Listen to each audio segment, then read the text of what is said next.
I want to say a huge thank you to everyone that's joined us from across the United States, from across the world.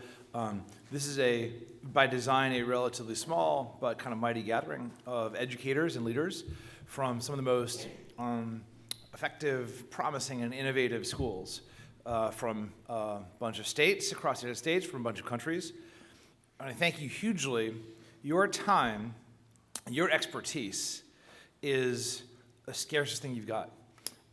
You all are doing amazing things, and for you to make the decision, both those from schools and those experts who are on panels, and those from school systems, for you to make the decision to spend the day with us is a big gift of your time, and we're looking in 2 days, and we're looking forward to really trying to give that gift back to you by giving you an opportunity to leverage your talent and expertise in really important ways that can not only help, we hope, you lead in your schools, but critically, we hope it'll help you and help us by enlisting your expertise and leadership in being part of a crucial global dialogue that's happening right now around how we in the country and the world adapt to the fastest changing economy in global history.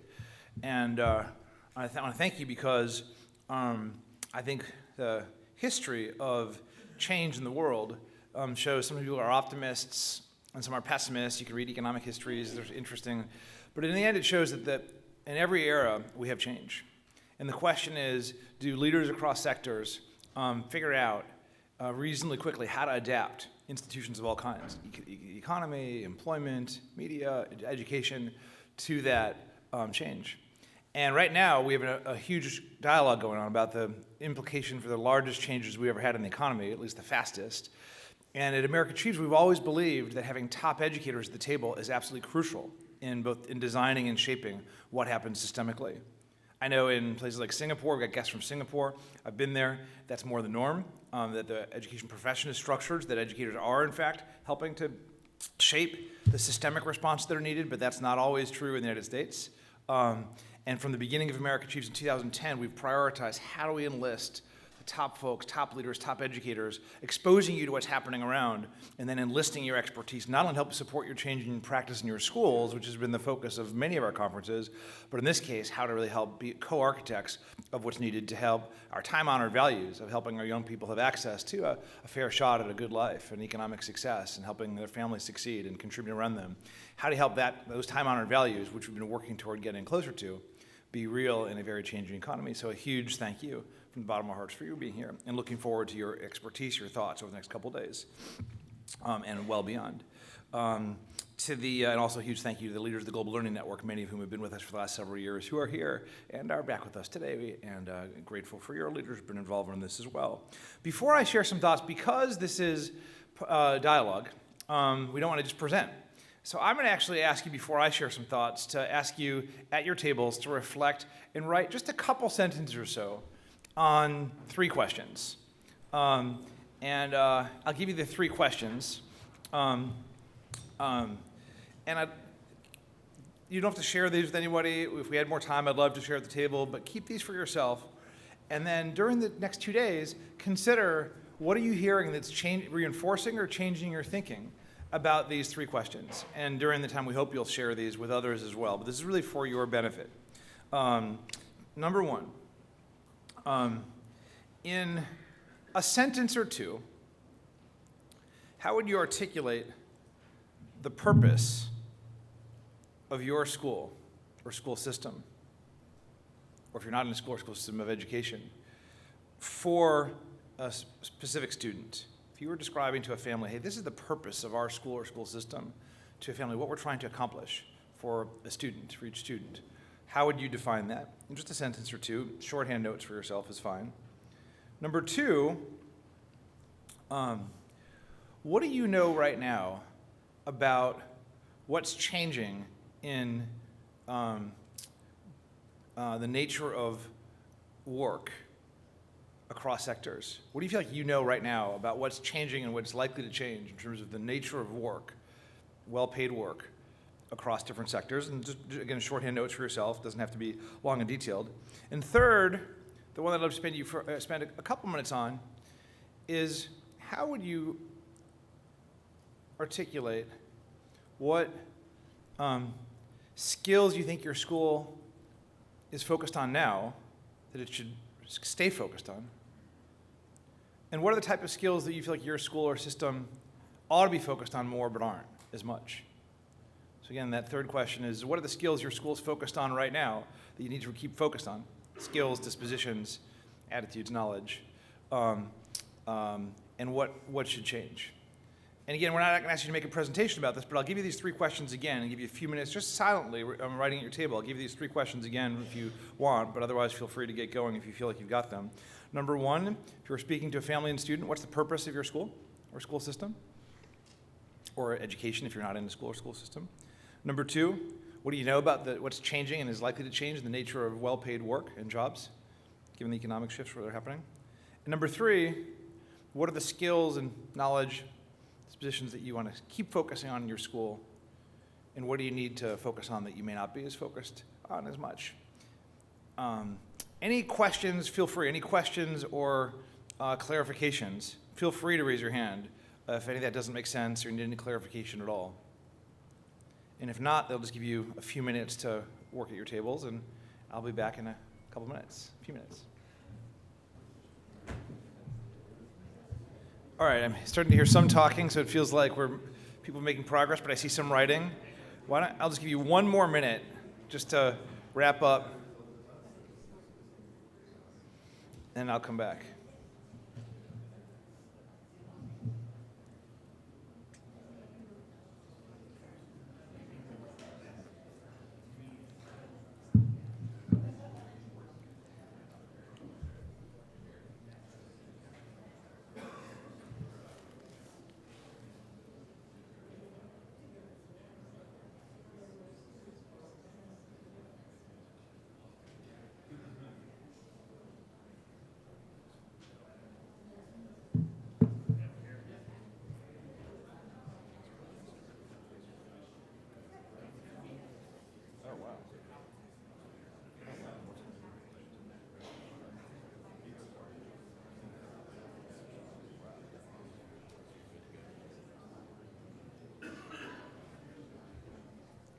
All right, terrific.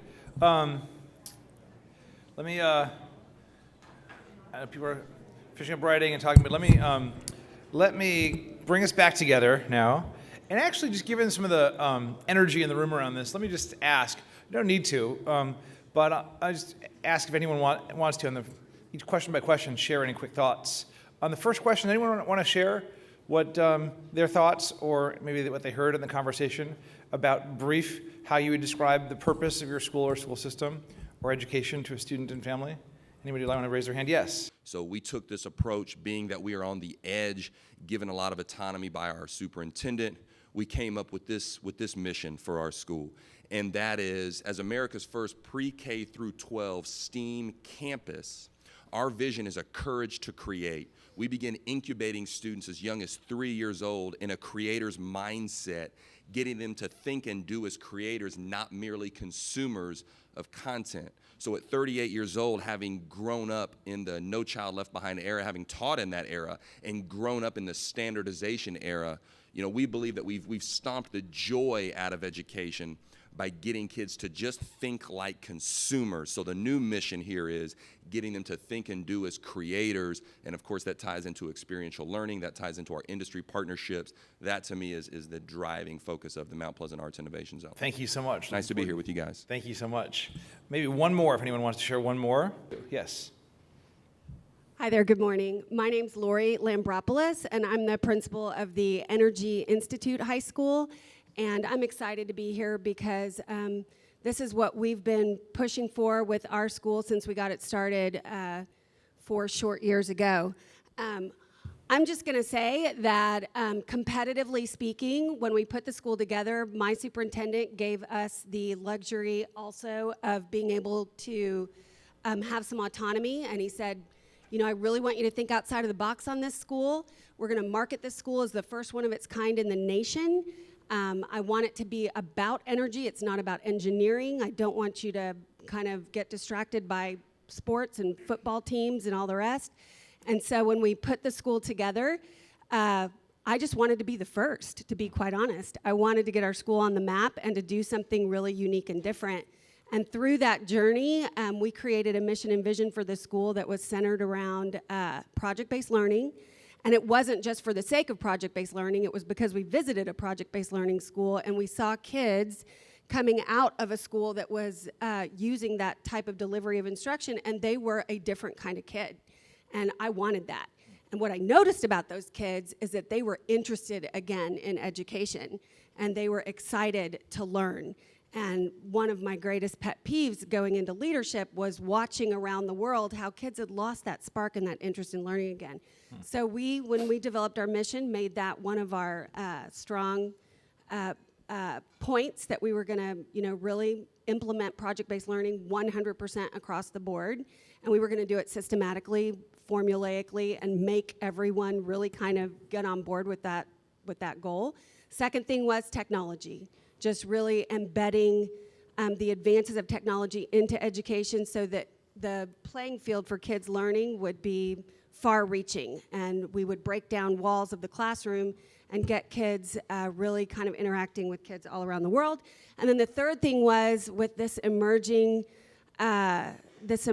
industry of jobs that's just changing because of technology and the implications that, kids weren't gonna inherit careers like they did in our day, where you saw somebody that was an engineer and you said, oh, I know what that career is gonna look like.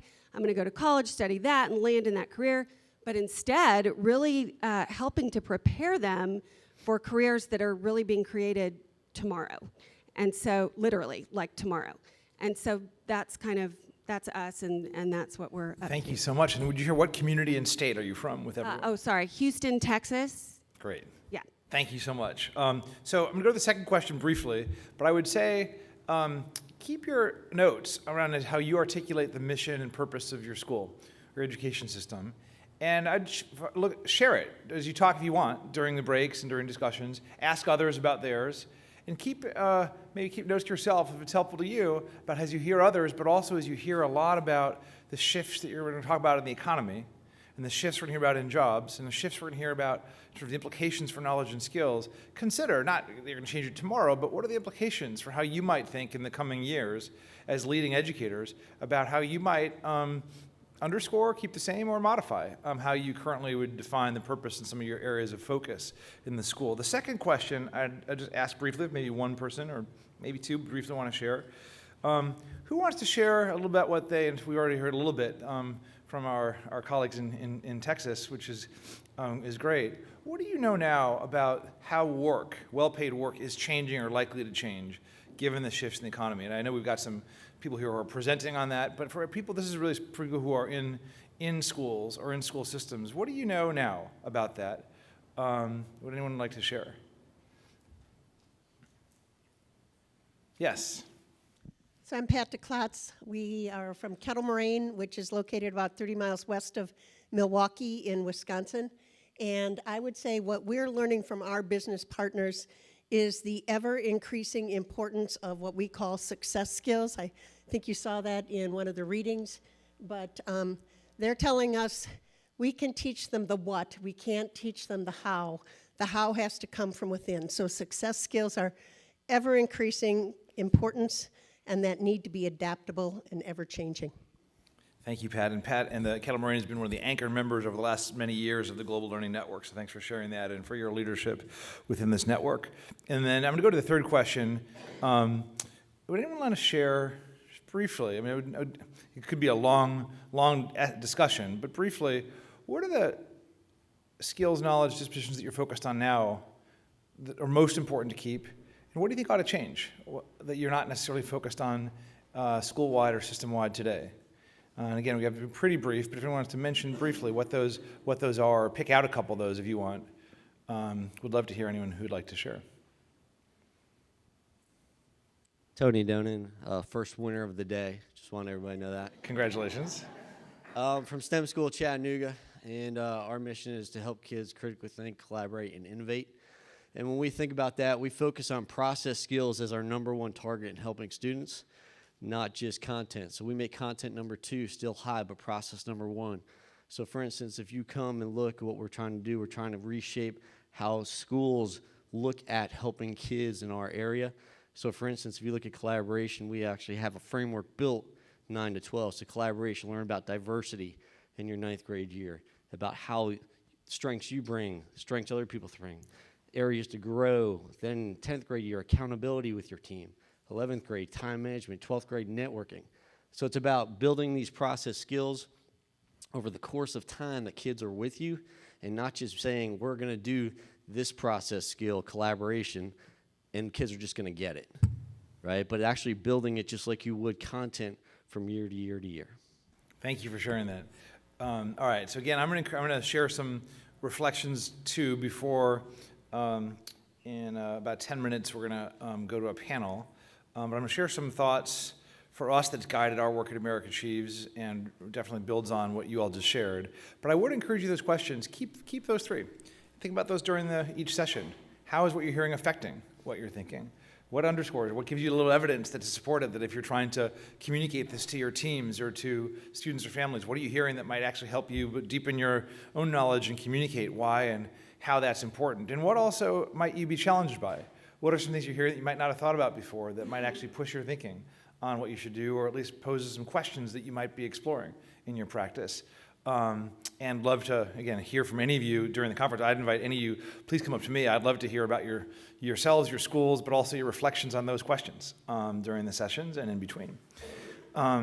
So again, I thank you hugely because you are among a very carefully selected group of educators from across the U.S. and the world who are, I think, poised to have this conversation. I mean, there are a lot more who could as well, but you all are at the leading edge. We looked for some of the schools that are most innovative, most forward-leaning, most equitable around the U.S. and the world. Certainly there are tons of others that aren't here, but you all represent that. And so for us to be able to learn from you about how you think about those questions will be as important for us and for those that we're working with on shaping policy or large-scale philanthropy or systems change as it is for you. So thank you again for that. So context for us. The context for us at America Achieves in trying to add value to educational opportunity in this country and being supportive of a network of folks around the world. The context for us is we are in the largest and most rapid shifts in economic history on the planet, with the most significant and rapid ongoing shifts for the nature of work that gives people a sense of dignity in terms of what they do in work, and also gives people a shot at making a living and making impact with the resources they get from that. We've been through shifts before, significantly, and there's a lot that can be learned from those, both in the United States and globally. But this may be the biggest, it's certainly the fastest ongoing shift. So in the United States, and again, for those of you who are from elsewhere, this is for you too, but I'll give a little context in terms of the U.S. economic history here, some of which has been the same and similar in your country, some of which is different. But in the U.S., certainly, since the beginning of our country, young compared to many of your countries, we've had a race between adaptation on one hand and learning and technology on the other. So in each era, we have technology shifts. The advent of the Industrial Revolution, different phases of the Industrial Revolution, as you read about in your pre-readings. And the question in each era was the technology shift going to wind up being leveraged to advance values that we believed in this case, a fair shot at making equal opportunity and be able to help make people make a contribution to others? Or was it going to help victimize people by the change who would be disempowered by that nature of that technology shift? In the US, we had in the 1840s, when we got going with right here in Massachusetts, the creation of the free common public school system, to the land-grant colleges that were enacted right in the middle of the Civil War. To me, one of the unbelievable facts is right in the middle of the United States Civil War, Congress actually passed the land-grant colleges as part of that response to technology change, to the advent of high school and the near universalization of high school, starting in the early 20th century, but through the mid-20th century, getting more and more young people from all backgrounds across the high school stage with a diploma, to the GI Bill coming out of World War II to help build a middle class. In each era, there were big and other small efforts in the race in education, but also in society more generally, there was adaptation. And as I mentioned, the economic history of the 19th century in the Industrial Revolution shows that you shouldn't just be optimistic or pessimistic in any age of change. It's literally the data shows and the evidence shows what countries do. What steps do you take to kind of keep your focus on the prize of your purpose, but adapt actually what you're doing in every sector, including in education. And so we have seen countries succeed when they've done that, fail when they haven't. And I think the challenge for us in this time is how do we adapt in every sector, but in education, how do we adapt learning in order to equip people for success? The last 40 years have been pretty significant in the shifts. Let me mention a couple of data points, and I'll go more into the implications of this at the close tomorrow night. But in 1973, a high school degree in the United States was a ticket to a middle-class job, to a middle-class lifestyle. The keys to open the door to a fair shot at opportunity was a high school degree. So the education to career and economic opportunity system, largely for young people, was make it across the stage, get your diploma, and celebrate. That's kind of why we got such a tradition right now in this country of celebrating that hugely meaningful moment when people graduate from high school. 1 in 4, in 1973, a piece of data for you, 1 in 4 US jobs required post-secondary education. 1 in 4, that's it. Today, massive shift in the economy already, nothing compared to what's to come, implications for educational attainment and skills. There's a study, Jeff's here from Georgetown, who's going to share on the second panel perspective, but they've had a report which looked at good new jobs created since 2010. And I think, if I'm right, Jeff, you can correct me, but it's something around 45, good jobs being defined as around $45,000 or $50,000 salary with benefits, and looked at the percentage of those good new jobs created from after 2010. And the percentage of those jobs that required some kind of post-secondary education was, actually, you know what? Think to yourselves for a minute. Write just for yourself a number down. What percentage in the US of good new jobs created after 2010 required some kind of post-secondary education, not necessarily four-year college? When you jot a number to yourself, if you would.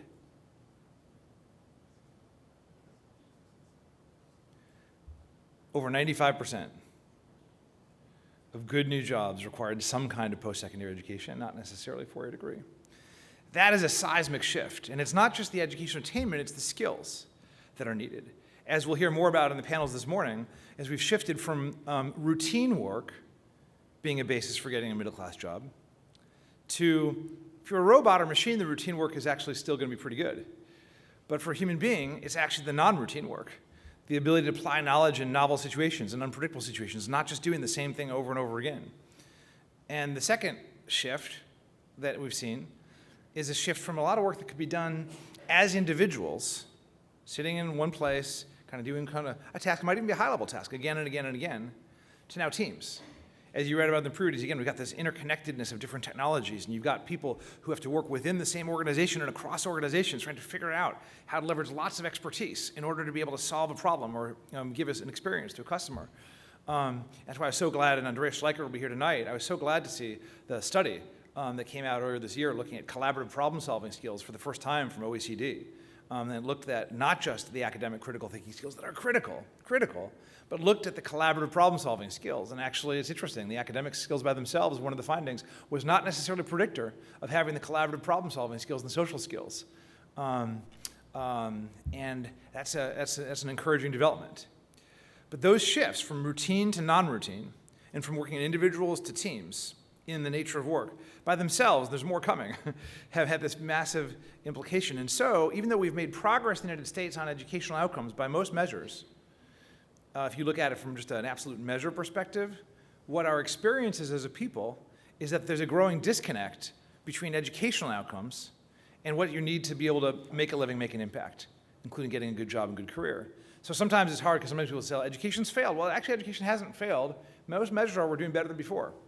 Others in the US say education's fine. Well, education's not fine because in today's world, the goal is not just an educational performance on a measure, it's opportunity. And according to that, because of the shifts, the disconnect is growing larger, and the consequences are growing between the education haves and have-nots. Partly for those who are most disadvantaged, and I've spent the last 25 years focusing on education for low-income students, and I believe deeply in the importance of supporting our low-income students and our kids of color, kids who've been very underserved traditionally, get access to better education, critical. But given these changes, we now have a second front, which is we got to look at, while we're doing that, help all students have access to this shifting skills and knowledge and dispositions that are needed in order to succeed today. There's data out of the Brookings Institute, a new book you may have seen called Dream Hoarders that came out a few months ago. And in that book, there's one piece of data I think is the most compelling in Dream Hoarders. Reeves was the author.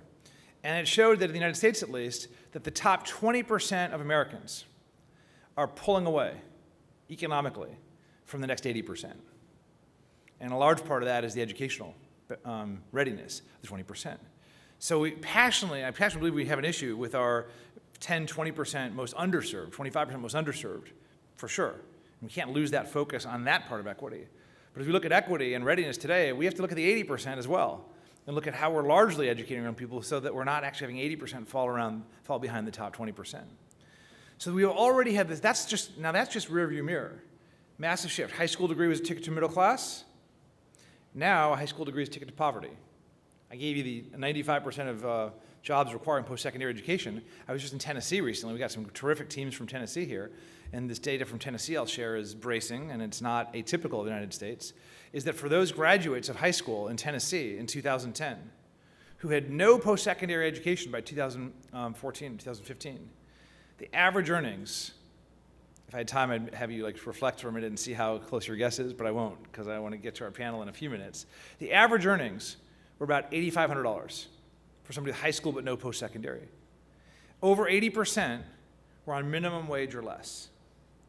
So we celebrate people going across the stage, getting the diploma and high school degree, but in Tennessee maybe a tiny bit lower, but not that much lower at all than the average in the United States.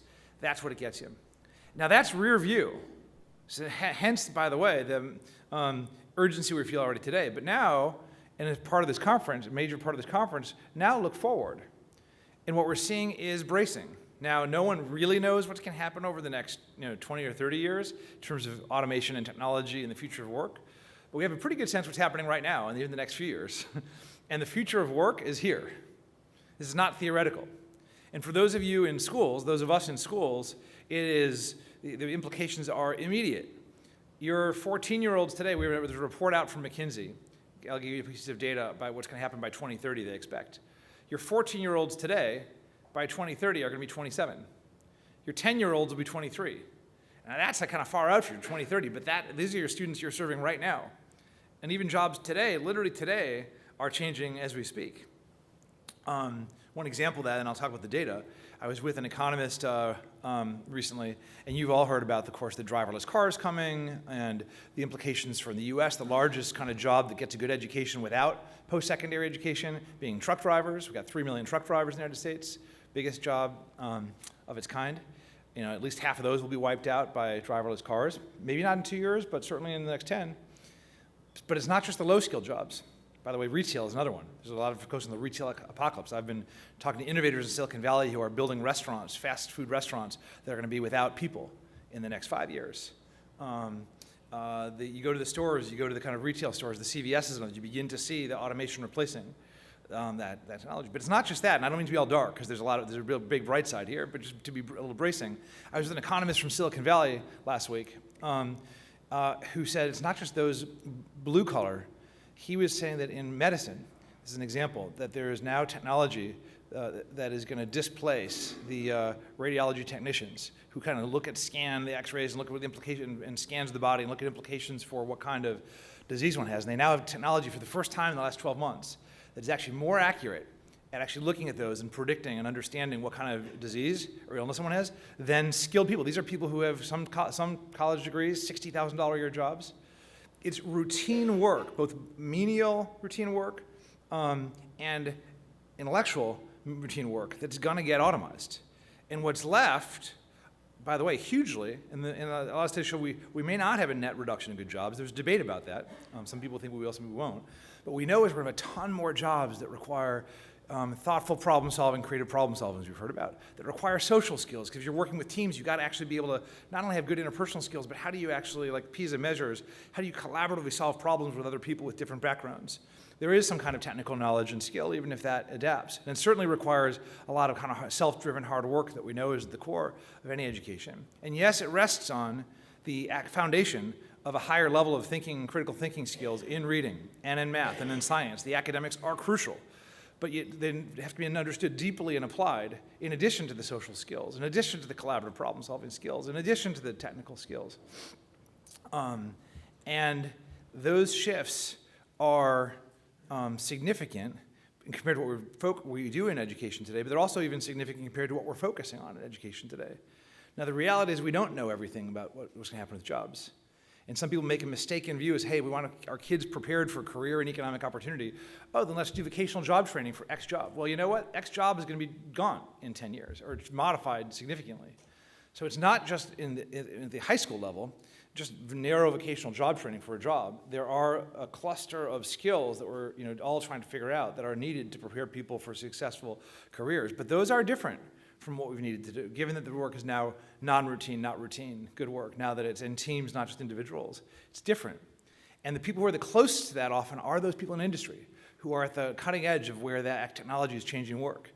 And so sometimes in schools, we are a little more distanced from it if we're not careful, just because of the nature of schooling. So the need to understand personally through the data and through personal experience, understanding what's happening in professions that are fast changing with good jobs like information technology and healthcare and advanced manufacturing and other types of work is critical in order to inform your work at the school level and inform collectively our work in terms of shaping what's needed. But there's not all bleak news. McKinsey had a major report that I don't think we even included in our pre-readings because it came out like 6 days ago, but I think we've included it in online links. You should look at the report because the average, they're estimating that globally, the average percentage of work activity that could be automized is about 50%. Now in the United States and developed economies that are represented here, it's about 25% is the average projection of automized activities. That means a lot of the low-skilled work is going to go away. But they're not projecting that actually there's going to be less good work. It's going to just be we're going to have a lot more jobs, new jobs, and changed occupations that will require this different level of skill. So we've got this massive change coming, and the question for us is what are we going to do to prepare for the future of work by changing what's in education now? And partly this is school by school and system by system, but partly these are systemic, that are going to require collaboration across K-12 and post-secondary education and employers and government. So both, we hope this will be a useful couple days to inform your practice in your school and system, but also to equip you and us to be at the table with employers and with government leaders, to actually be at the table and helping shape what's needed more systemically. I'll get to this tomorrow night, but I think that not only do we face a significant shift in high schools and middle schools, but I do think I'll give you plant the seed, and then I'm going to go to our panel. I think we need a massive shift in post-secondary education as well, that I think the people in this room will have a lot to say about. In the US, our response largely to the shift has been at the post-secondary level to go to a four-year college idea. In the United States, four-year college is a proxy for opportunity for many people. 90% of parents expect their kids will get a four-year degree, 90%. Only 30% do in the United States get a four-year degree. And we know we need more students to get a four-year degree and diversifying that. It's urgent. It's not fair right now who gets access and who doesn't. That has to, and we work on that in terms of diversifying. But that means that most of our young people are not going to get a four-year degree, just as we have 6 million unfilled jobs in areas like healthcare, advanced manufacturing, information technology. And yet right now we don't have effective or appealing pathways at scale out of high school leading to good careers and jobs. And one of our areas of focus at America Achieves, in order to benefit youth, and that we'll need to enlist post-secondary educators on and employers and high school educators, is how do we create pathways at large scale that give you high school educators an opportunity to have kids go prepare for clear, effective, appealing pathways to great jobs and careers that may not involve four-year degrees. And we think that's going to be challenging but needed. And in certain states around the country are looking to do that. And some of you from the certain states here are here because some of your states are states that we're interested in exploring that happening and would like you to be at the table as we look at that shift in post-secondary education too. Can't happen without you. So with that, that's a little teaser for what's coming tomorrow. But really excited for the next couple of days. Glad you got your questions, your initial reflections on those questions. Looking forward to learning from you. Now I'd like to call our panelists up for our first panel. And while they come up, we've got, I'll mention their names and ask Steve Lynch to come up from Burning Glass. And Steve is really one of the leading analysts of shifts in employment and implications for skills around. We've got Gerald Chertavian, who runs the organization Year Up, which is one of the most promising, effective programs to help opportunity youth have access to good jobs.